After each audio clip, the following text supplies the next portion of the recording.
Well, proud moment for Indian sports. Chess prodigy and grandmaster Praggu. He has made it to the finals of the Chessable Masters. He yesterday defeated one of the topmost, top-ranking chess player, and he has now made it to the final, where he is pitted against another tough grandmaster. Joining me live is Rohit Mahajan for more on this particular match. Rohit, first tell us about this particular match yesterday, which went in right up to 2 in the morning. Tell us something about the match. Obviously, it ended in tie-break. It was a very exciting match. Not many Indians would be watching, but the chess fanatics of the country would have been watching this match online and following what happened. It was very exciting. As you said, he was playing against the world number 1, a very cool player who was undefeated in this tournament. World number 10, Anish Giri, and he was a very cool, very good player, Anish. And the first game was drawn. It was a 4-game match. The first was drawn, then Praggu won the. Let's go with Praggu. Right, okay. Praggu won the second game, and the third was drawn. Then Giri won the fourth. Right. So the match went to a tie break in the blitz format, where we have much lesser time to finish your moves. And Praggu was amazingly cool during that tie break. And the first he won by spotting an error, a blunder by Anish Giri, when he had the opportunity to take 2 pieces of Giri. That would have been decisive. Right. And he had about 29 seconds, I think, to go at that time, and he was cool enough to spot that. It's very tough. The clock is ticking. Right. You know you have few seconds to go to make a move, and you have to make sure you don't make an error. Of course, people make errors in these pressure situations.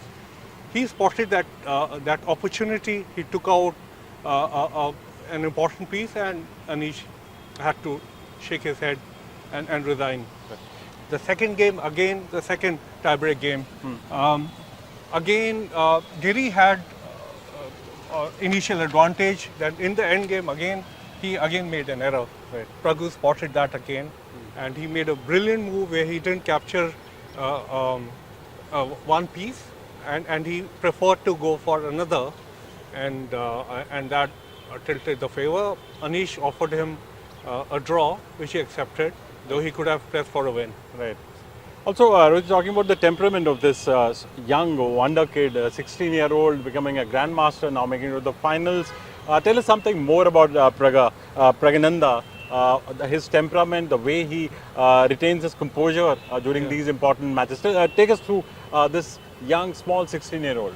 Yeah, he's been a prodigy. He's been, last several years, he's been marked out as one of the. I mean, there are several teenagers who are doing very well for India as an international scene, but this kid, 16 years old, has been marked out as a possible. I mean, it's too early to say, but a possible world champion. Right. And he has been, over the last few months, he has been at the top of his game.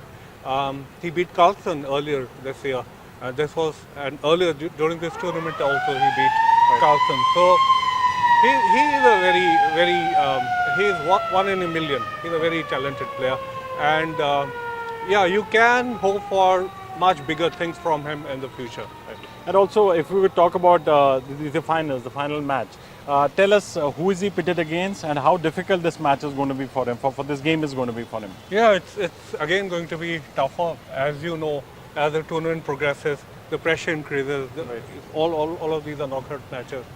So, and the final, so much at stake, and he's pitted against the world number 2 player, Dan Liren of China, who beat the world number 1 Carlsen last night. Right. So it's going to be very tough.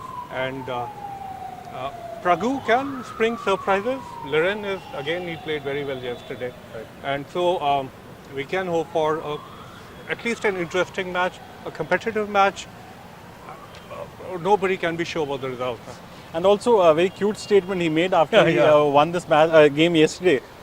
He was up till 2, the match went on, and he had a school next day. What exactly was that? Yeah, he said he had to take an exam, internal school exam, so he had to be in school by, I think he said 8:45. Yes, 8:45. 8:45 he had to be at school. So he was up playing a top international chess tournament and he had to be at school at 8:45 for his exam.